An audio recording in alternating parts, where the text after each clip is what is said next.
$2 trillion. That is the projected lifetime cost of the F-35 program, stretched across the next 5 decades.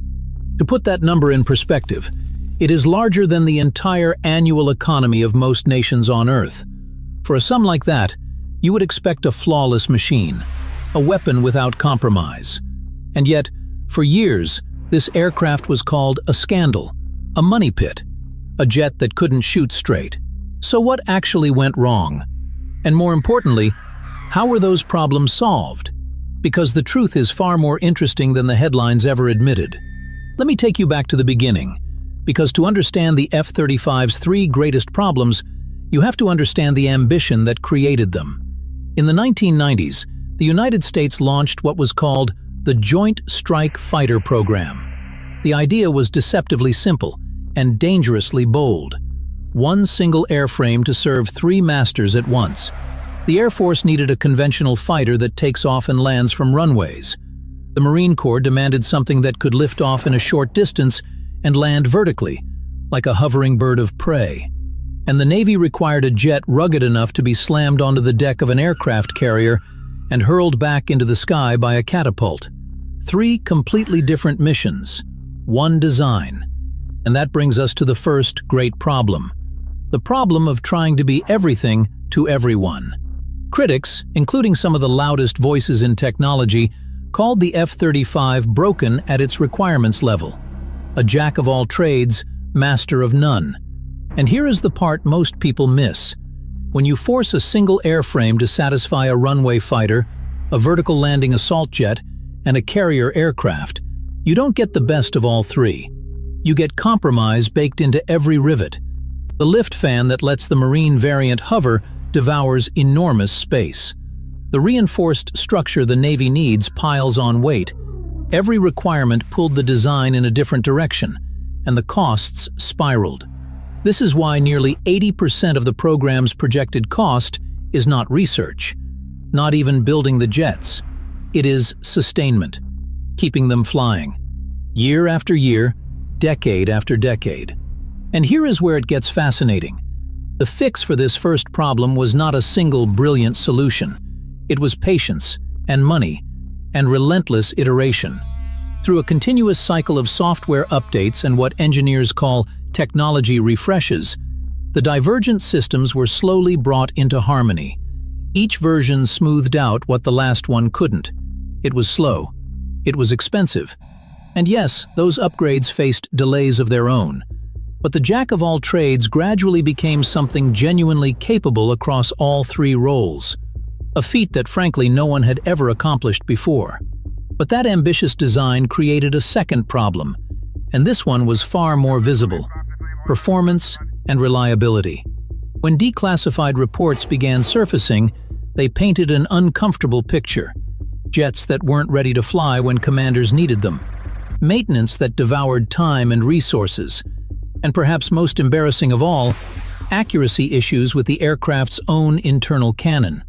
Imagine the most advanced fighter ever built, and its gun couldn't reliably hit what it was aiming at. The skeptics had a field day.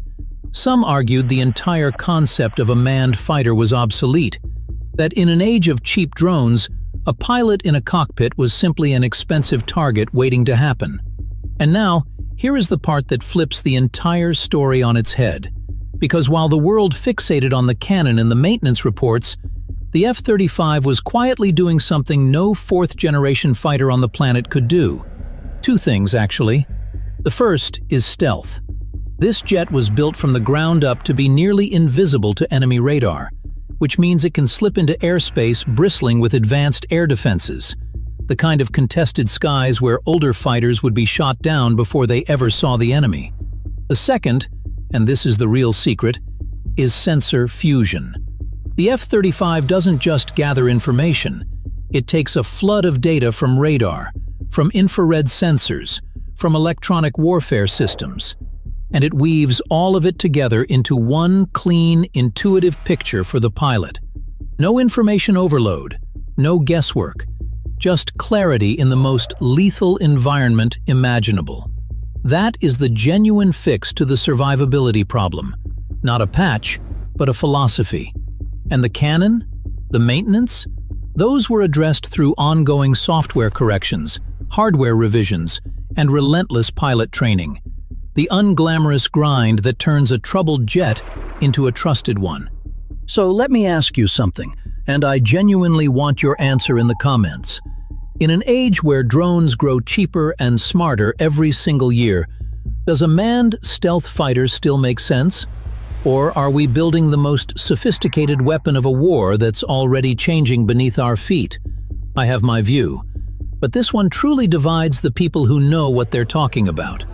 Now we arrive at the third problem, and this one has nothing to do with engineering. It is about power and trust and the uncomfortable politics of dependency. Since its launch, the F-35 has dramatically outsold its European rivals. Nations across the globe lined up to buy it. But buying this jet is not like buying any other piece of hardware. It is a deep, decades-long marriage to the United States and to its manufacturer. You depend on America for maintenance, for spare parts, for pilot training, and crucially, for the software updates that keep the jet alive and lethal. And that dependency has created a fear that simply will not go away. The whisper of a so-called kill switch. The idea that the United States could, in a moment of geopolitical tension, render these jets useless from afar. Now, officially, that capability is denied. But here is the deeper truth that most coverage glosses over. You don't need a literal switch to apply pressure. By controlling the flow of spare parts, expertise, and software, a supplier can make another nation's fleet very, very uncomfortable to operate. And in recent years, as political tensions flared and intelligence sharing was paused as a bargaining tool, some allies began quietly rethinking just how much of their national defense they wanted to place in another country's hands. A few started pushing to build more of their own weapons at home. We covered the rise of these European alternatives, the Rafale, the Eurofighter, and the Gripen in a separate video. And it's worth your time, because while those jets are combat-proven and capable, most of them simply lack the radar-evading stealth that defines the F-35. So what is the fix for a problem rooted in politics rather than physics? There isn't a clean one. Instead, the answer lies in partnership, joint training programs, shared upgrades, deep intelligence cooperation, and the cold strategic reality that, in a dangerous world, the technological edge the F-35 provides is often worth the dependency it demands. That is the trade.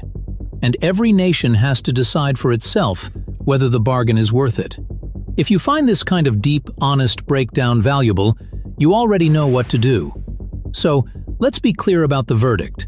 The F-35 was not a scam, and it was not a flawless miracle. It was something far more human, an impossibly ambitious idea that stumbled repeatedly and was dragged into greatness through sheer persistence. Its problems were real. Its fixes were messy, costly, and slow. But the lessons learned are now shaping the next generation of air dominance, built around modularity and open systems, precisely so the next jet doesn't repeat these mistakes. So, I'll leave you with this. Was the F-35 worth $2 trillion, a necessary investment in staying ahead of every adversary? Or was it the most expensive lesson in overambition the world has ever paid for? Tell me which side you land on. I'll be reading every answer.